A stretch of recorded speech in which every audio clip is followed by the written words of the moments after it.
bismillahi raxmaan raxiim waxaanu ku sugannahay hoyga uu abwaanka weyn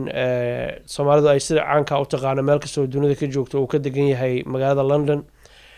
maxamuud ismaaciil oo aad si fiican wada taqaanaan xudaydina ku magac dheer ood si wacan wada garanaysaan ayaanu gurigiisa joognaa in muddo ana ummadda soomaaliyeed waano iyo wacyigelin iyo horumar iyo inay dhaqankooda iyo suugaantooda ay ilaashadaan la garab taagay waxauna ka mid yahay abwaaniinta farakutiriska ee ilaa haatan ilaahay cimrigooda barakeeyey waxaanu jecelnahay marka hore inaanu noloshiisii waxyar ka weydiino oo marnaba aanan cadaaladna u samayn karinin aanan saacad iyo laba t v program iyo 3 midna aanan kusoo koobi karinin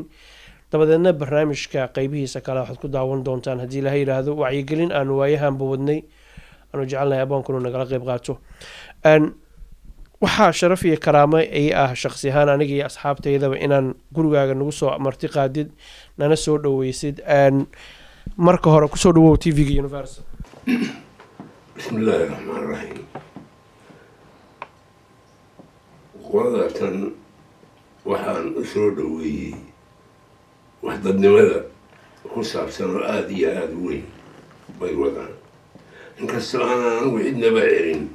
laakiin kuwan anaaba u baahday inay soo gaadhaan oo wixii aan kaga daaweynahay ama aan uga aqoon badnahay aan u sheego saasaan diyaar u ahay waxaan waayahanba wadnay barnaamij wacyigelin ah xanuunkan kansarka oo qeybo kala duwan dadka siyaabo kala duwan ugu dhaca soomaaliduna ay u aragto qofku ku dhacaba inuu berita geeriyoonayo laga cararayo magacyo foolxun loogu yeerayo bal adigu noloshaada iyo saad oola jaan qaaday markii u horreysad ogaatay horta soomaalidu waxay ku mahmahdaa dawo la helaa qaali maaha taas waa mahmah waxayna muujinaysaa cudur walba inuu dawo leeyahay aniga reer xudeed weerar weyn buu ku qaaday aniga walaalahay oo qaar u dhinteen oo dhulkaa dee carabta iyo waxaas ilmahan ugu jeclaayo aan u awowha ahay oo ku dhacay iyadina way caafimaad qabtaa anigana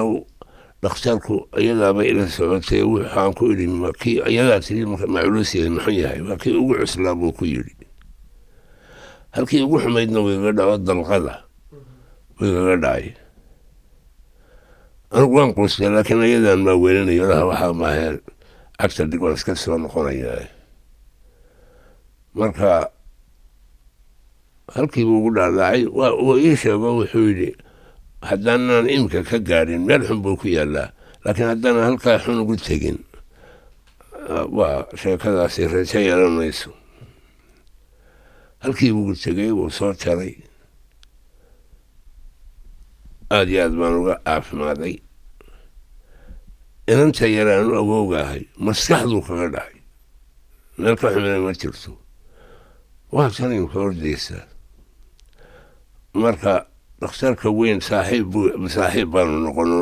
waa fanaan isaguna oo wuxuu timaa saxofoonka iyo brass music waxa la yidhaahdo kaban baan siiyey aada iyo aad baanu u saaxiibnay wuxuu yihi cudur kasta oo xun haddaan reer yurub nahay wax nagaga xun buu yidhi hargabka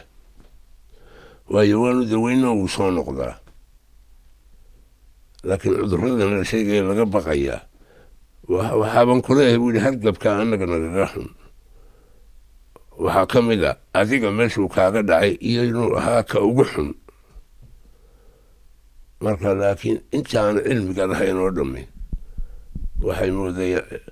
diinaha yidhi wuxuu yidhi diinaha cirka oo dhan baa sheegay in wax walba dawo leeyihiin dhakhtar dhalinyaro oo ilaa 40 jir meelahaas aada iyo aada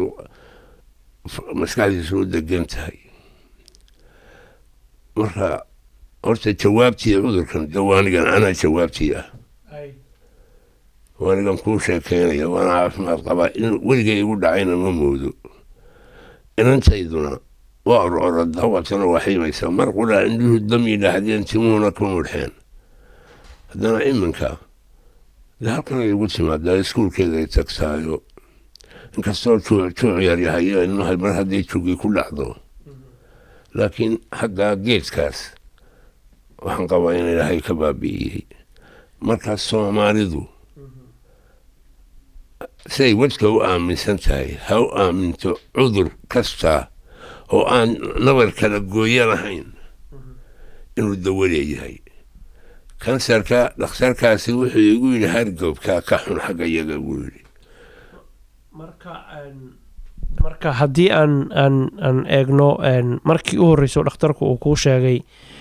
ma adigoo dhakhtarka caafimaad ahaan iyo isbaaritaan u tegay baad la kulantay uu kuu sheegay mise ayaa kuu yeeray sideed ku ogaatay markii u horreysay weydiisay dantaskaan u tago waxaan damcay inaan ilka samaysto afka markaan kala qaaday uu dhibic madaxa qalinka ma arkay aad iyo aad u yar buu arkay dhakhtar dhallinyaraa buu ahaa mayaad isku ogto anigu halkaygan maaniga arkaan ku yidhi waxa ku jira mana aqaan bal orda isbaad buu yidhi waan ku xanaaqo kuma daweynaya buu yidhi orda isbaad muraayad baan isku eegay waa dhibic yar oo aad iyo aad u yar gabadhaan u sheegay anigu inaan iska dhaafaa baan doonaya daayada ay tiiday markaan tagnayna magacaaba la sheegay oo dhowr jeer ay baadho cadad laga soo gooyado halkaas haddii aanan dantalkaa u tagin dee meel xun bay gaadhi lahayd marka cudurka haddaan laga hortegin cudurkii xumaaya wax dili jiray weeye laakiin haddii laga hortago oo dee cilmigeeda dad lena loola tago anigu waxaan doonayay yartayda waxaan doonayay inaan geeyo jarmalka waa sheekaysana dhakhtarkayga wuxuu yidhi halkan iyo oxfordia bay ka baxeen saddexda ugu waaweyn laba ingiriisu halkan ay joogaan buu yidhi dadka unbaa sheeko yari gasho xaggaasay ku yaacya waa arday waxay u tegayaan buu yidhi marka horta cudurkaasi isagu dabargoyn weyn baa ku dhacday oo dee anigiibaa ah ilmahaygiibaa ah meesha markaan tago dadkan anfuluusadu ku dhacda isbitaalka sooma buuxiyaan weliba qaybta cunaha iyo madaxa ayaan anigu ahay heada neck kiyuu bay ku jiraan waa wada kansar wax dawadii qaabtay oo ka baxaya iyo wax iska daweynaya weeye marka waxaan u malaynayaa maalmo dambe waxaa loo samaynayaa tallaal laakiin bahalkii kiyuuga ugu jira qofka arkaa wax weyn inuu yahay uu moodaya laakiin maaha waa wax weyn laakiin caqli weyn baa ka daba kacay daw waa loo helay iyo dowlad qofkaasi waa dalka iyo ma aha dalka iyo waxaa aan hawsheedu ahayn hawsheedu ay tahay cudurkaas isaga enemigii aa la dagaalama marka qofka dariiqa maraya hadday ku dhacdo ay qaadayaan dadna xagga ayaa jarmalima ay cararayaan halka kana boqolaal baa ku lacag qaatay anay soo ogaadaan oo la daweeyo qofka marka dalkeenna wuu ku weyn yahay waa wax laga naxo xagga xamar markaan joogay dhaarta dumarka waatuu kankar ay ku dhacaa bay odhan jireen kankaraha talyaaniga waa kansarka waa nixislo maxay cudurkun xan ay ku dhaaranayaan isaga laftiisii waa intuu igu dhacayaan tufay marka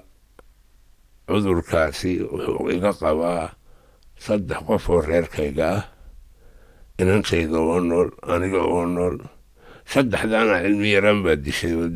carabta iyo cadan iyo waxaas dhexdooday ku dhammaadeen marka qofka uu ku dhacayaanu bustaweyn qaadanino xaggaa iyo kale u jeedsanay ha dadaalo dhakhtarada ha doonto waxaa jira adiga ka sheekeeyey dumarku inay ku dhaaran jireen kankaraha igu dhaco hadda waxaa jirta markuu qofkii xanuunkii lagu sheego dadkii asxaabta ah ama ehel iyo qaraabadii ama jaarkiiba qofkii waxay ku leeyihiin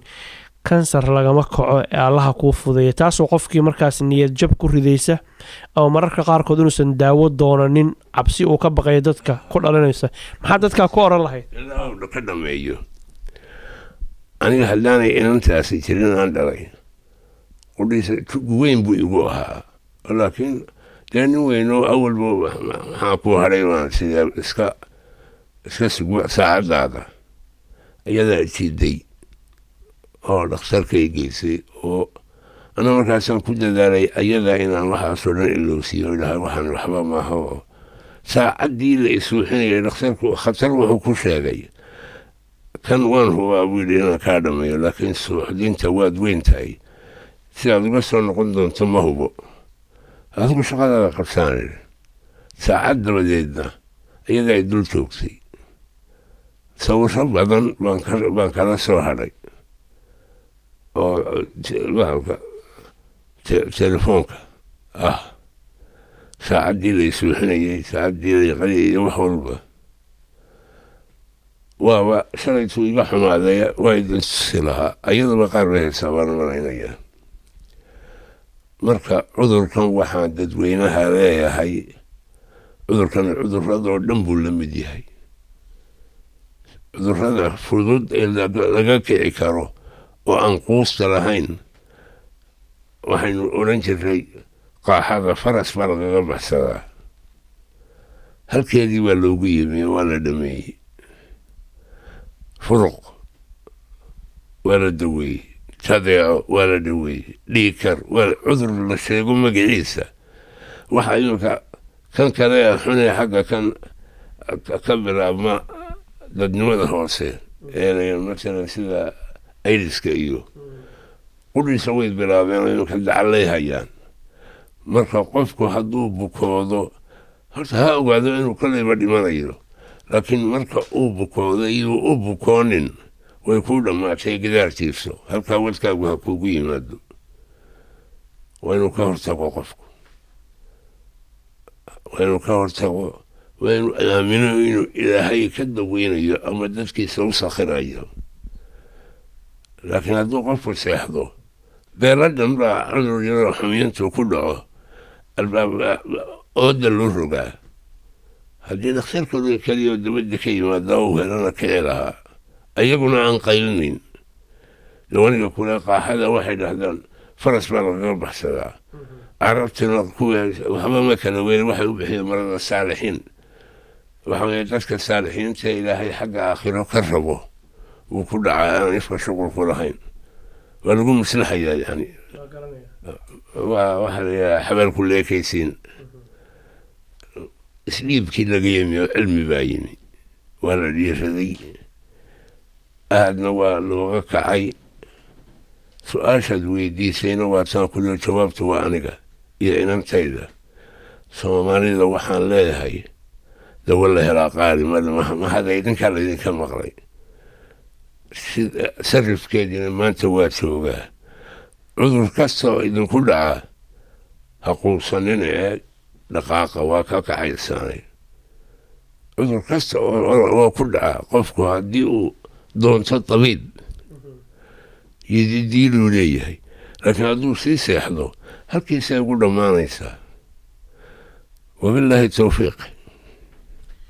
aad iyo aad baan kugu mahad celinayaa ilaahay ha ku karaameeyo cimrigaagana allah barakeeyo intaan rabnay iyo in ka badan baa tiri si qurux badan oo anigu aana 100 sano u oran karana waa u tiri allah ku karaameeyo insha allah